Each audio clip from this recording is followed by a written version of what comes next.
Bienvenue à tous, on est parti pour une nouvelle émission vestiaire. C'est un immense plaisir d'accueillir aujourd'hui deux figures emblématiques de l'équipe fanion du club. Ils sont frères, l'un est gaucher, l'autre droitier. L'un est défenseur, l'autre est attaquant. Mesdames et messieurs, Rafik et Kamel Iqdersen. Kamel, content d'être avec nous sur le plateau aujourd'hui? Oui, très content d'être là, surtout accompagné de mon petit frère. On est heureux de vous avoir. Rafik en forme aussi, la patte gauche, comment elle va? Toujours là, toujours présente, en forme. Un peu vieillissante, mais ça va. Réserve-la quand même, tu en auras peut-être besoin par la suite, ou pas. En attendant, ce que je vous propose, c'est qu'on passe à notre première rubrique, le Parlons Club, Parlons Foot.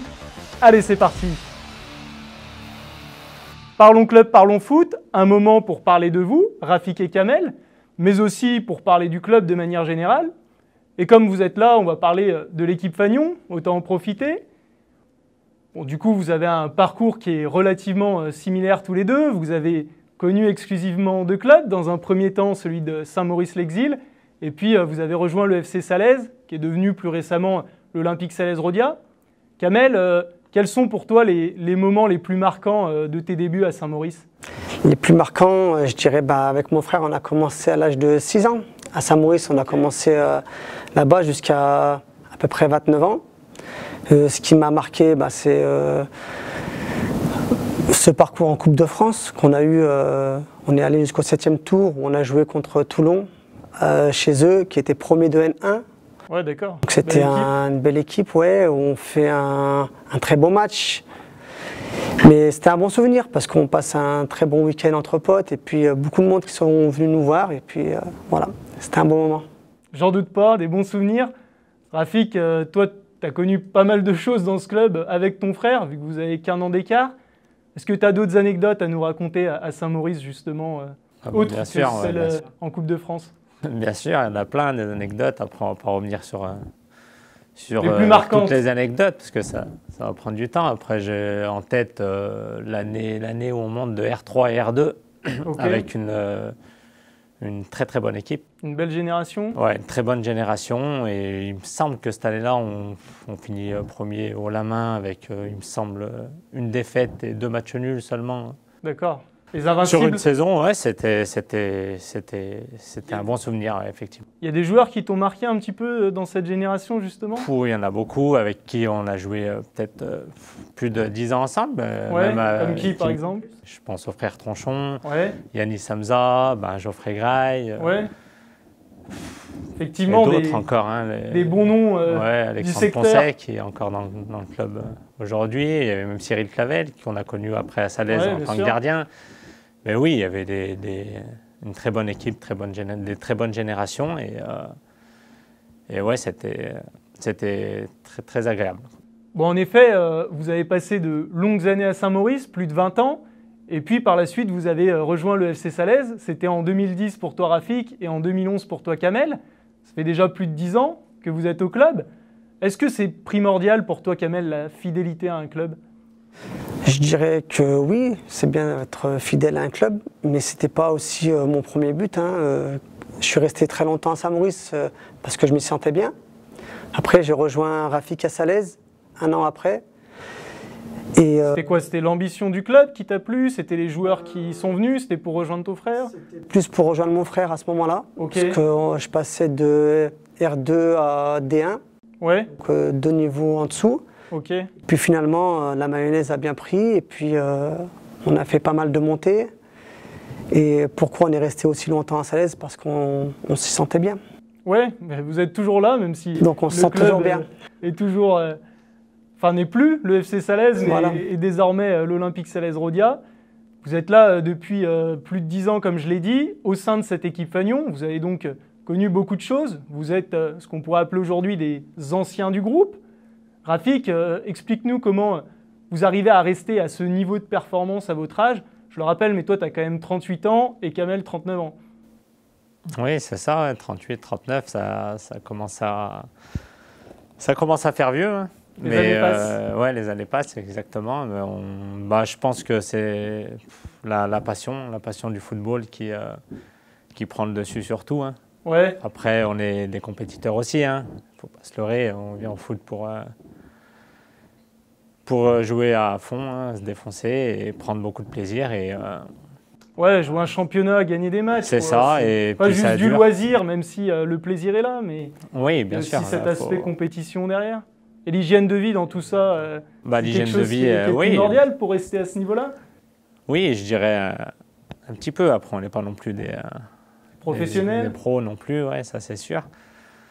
Mais oui, il faut quand même rester sérieux pour pouvoir enchaîner toutes ces saisons. Après, c'est un peu dur sur la fin, mais on s'accroche, hein, on s'accroche. En tout cas, on espère que c'est pas la fin, justement, que vous avez quand même quelques années encore derrière vous, même si les années passent. Et dans toutes ces années, justement, il y a bien des moments qui ont dû vous marquer, comme à Saint-Maurice. Toi, si tu devenais en retenir qu'un seul, Kamel, ce serait lequel, ici à Salaise ou à l'Olympique Salaise-Rodia? Évidemment, ça serait la finale Coupe Laura Foot qu'on a gagnée. Ok. Voilà, avec 2017, en 2018. 2018, okay. Avec ce super but de Mathieu de Martin. Ouais. Voilà, où on gagne au penalty avec un super groupe, une super équipe, un super staff. Et voilà. C'était face à Lyonnais, c'est ça? C'était face à Lyonnais, qui était une très belle équipe. Et qui évolue aujourd'hui en N3 d'ailleurs. Hein. Voilà, qui sont montés même l'année d'après, Rafik, ou la même année, ils avaient une très bonne équipe, mais on fait un très bon match et on arrive à gagner au penalty. Donc une belle fête pour le club, une belle fête pour les supporters et puis aussi, pour nous aussi. Ouais, on avait un très bon groupe avec des très bons joueurs. Il y a beaucoup de très bons personnes qui sont venues vous voir là, à ce match. C'est ça, ouais. Ouais, ça doit faire plaisir ça. Ouais, c'est clair, c'était un très bon souvenir. Ouais. Très bon souvenir. T'es d'accord toi, Rafik, c'est le plus beau souvenir parce que vous avez connu aussi les différentes montées de D1 à R1 pour accéder à ce plus haut niveau régional. C'est quand même des choses qui marquent, ça aussi, dans une carrière. Bien sûr, bien sûr. Après, il a raison. Hein, l'épopée en Coupe Laura, c'était la meilleure. Ouais, c'était le summum. Après, c'est sûr que les montées, il ne faut pas les oublier. Hein, c'est du travail de plus longue haleine, on va dire. Mais, tout au long de l'année, ouais, c'est clair. Ouais, voilà. Après, c'est sûr qu'on ne les oublie pas. Hein. On avait un coach qui était très bon, hein, clairement. Il nous a fait monter. Donner son nom Oui, Jean-Christophe Imbert, hein, clairement. Il nous a fait monter de D1 à R1. Après, c'est sûr que le groupe était pas mal aussi. Hein. C'était de qualité. Ouais, de qualité. Mais, en fait, il y avait tout qui était réuni au même moment, je dirais. Parce que de faire 3 montées en 4 ans, je crois que ça doit être ça. Ouais, plus. Un peu en 5 ans. 5 ou 6. Historique, surtout que le club n'avait jamais connu ce niveau. Ouais. Vous avez fait partie de cette génération qui a un peu fait exploser ce club, si on peut dire. Oui, après, on faisait partie de l'équipe, ouais, effectivement. Ok, bon, bah, ça fait des beaux souvenirs. On a parlé justement de tout votre parcours, votre passé.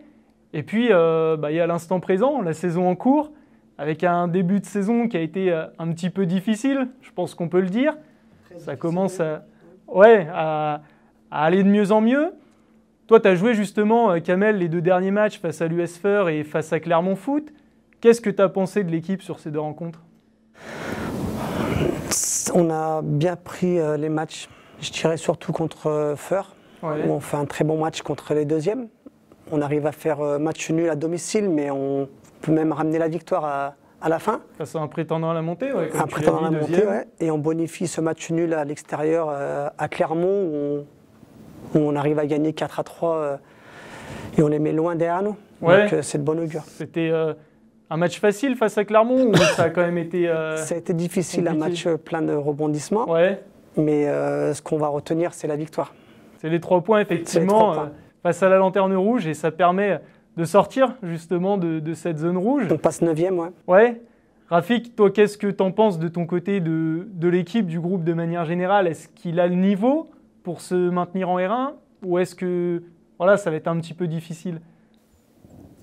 Ouais, j'aurais pensé que ça allait être difficile au vu des premiers mois. Ouais. Mais je trouve qu'il est en train de relever la tête, clairement.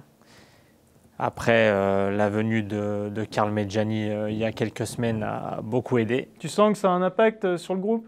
Un impact énorme. De toute façon, on le voit même aux entraînements. Il y a beaucoup plus d'intensité, beaucoup plus de sérieux. De rigueur? De rigueur. C'est ça.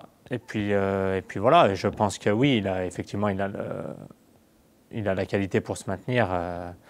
il a la qualité pour se maintenir, clairement, grâce aussi à cette venue-là de Karl.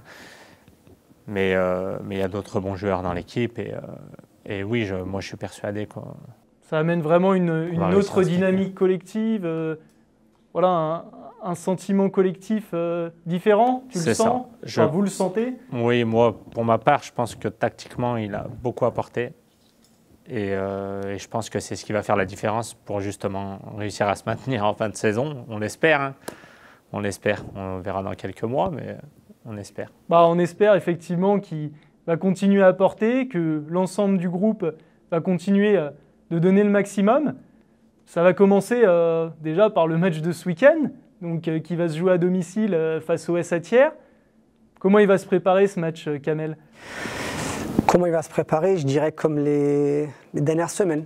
C'était des très bonnes séances d'entraînement avec beaucoup d'intensité, beaucoup de sérieux, beaucoup de rigueur. Et on va aller sur la continuité.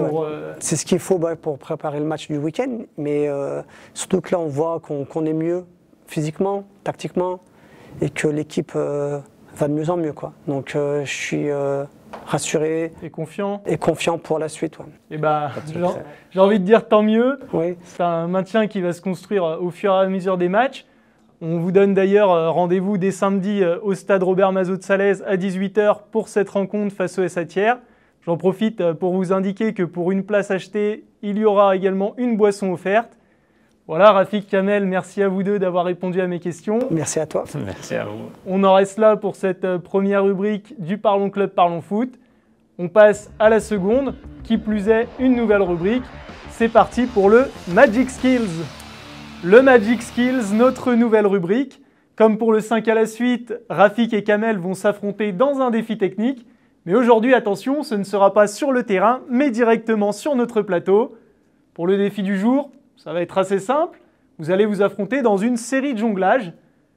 Le but, en réaliser le maximum. Mais attention, il faudra respecter une consigne. Vous aurez le droit d'utiliser votre pied fort pour cette série, mais votre pied faible aura la totale interdiction de se décoller du sol. C'est clair pour vous? C'est clair, pas de souci. C'est clair. Eh bien, on est parti. Rafik, tu es le plus jeune. Je propose que tu choisisses soit de commencer, soit de laisser le tour à ton frère. Ouais, c'est gentil, hein. Je vais laisser le tour à mon frère. Eh ben, je suis étonné de cette réponse. Kamel, écoute, je te laisse le ballon. C'est entre tes mains. C'est quand tu veux.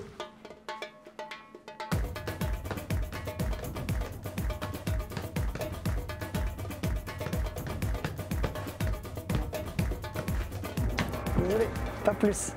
C'est pas mal. C'est pas mal, j'aurais pu faire mieux, j'étais pas assez souple. Et c'est pas mal du tout, Kamel. Tu réalises quand même une belle prestation avec 21 jongles. C'est le record pour le moment. Bon, en même temps, tu as été le seul à faire une tentative. Rafik, à ton tour. Tu as le ballon. C'est quand tu veux. On va essayer.